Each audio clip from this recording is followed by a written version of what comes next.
હિંમતનગરની તો હિંમતનગરના શેરડી ટીંબામાં વર્ષ 2016માં ગાંભોઈ પોલીસ સ્ટેશન પાસે શેરડી ટીંબા ગામમાં દરજી પરિવારના પતિ અને પત્નીની હત્યા કરાઈ હતી, જેને લઈને ગાંભોઈ પોલીસ હત્યાનો ગુનો નોંધી અને આરોપી વિરુદ્ધ કાર્યવાહી કરવામાં આવી હતી।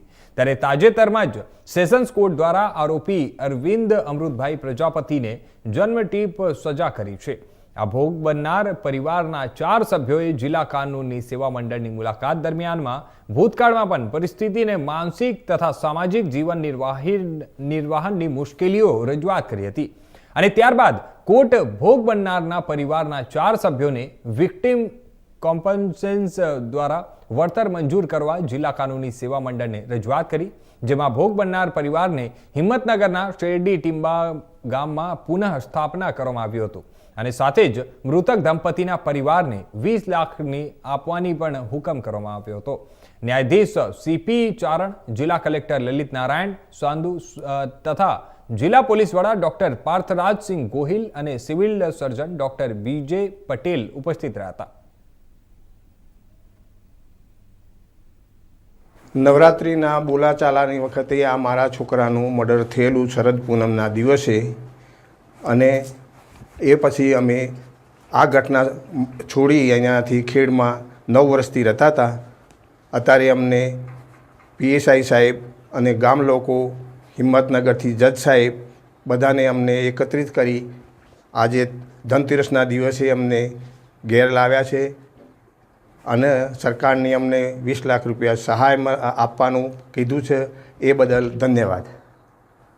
ઓકે સાહેબ, શેરડી ટીંબા ગામે 2016માં એક ડબલ મર્ડરનો એક કેસ નામદાર ડિસ્ટ્રિક્ટ કોર્ટ સેશન્સ કોર્ટમાં ચાલી ગયેલ, જેનું તાજેતરમાં જજમેન્ટ આવતા જેમાં વિક્ટિમ કમ્પન્સેશન સ્કીમ 2019 અન્વયે ભોગ બનનારને વળતર ચૂકવવા માટે જિલ્લા કાનૂની સેવા સત્તા મંડળને આદેશ કરવામાં આવેલો। એ અન્વયે અમે જિલ્લા કાનૂની સેવા સત્તા મંડળની કચેરીએ ભોગ બનનાર દાદા દાદી અને પૌત્ર અને પૌત્રીને અત્રેની કચેરી જિલ્લા કાનૂની સેવા સત્તા મંડળ સાબરકાંઠા ખાતે બોલાવેલા।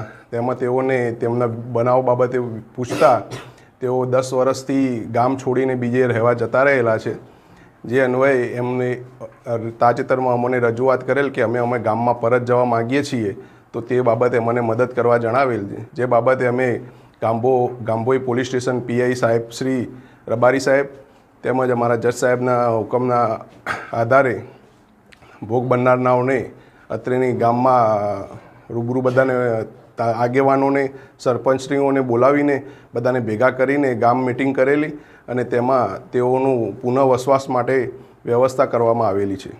તેમજ વિક્ટિમ કોમ્પન્સેશન સ્કીમ અન્વયે તેઓને ₹20 લાખ રૂપિયાની સહાય પણ મંજૂર કરવામાં આવેલી છે જિલ્લા કાનૂની સેવા સત્તા મંડળ સાબરકાંઠા તરફથી।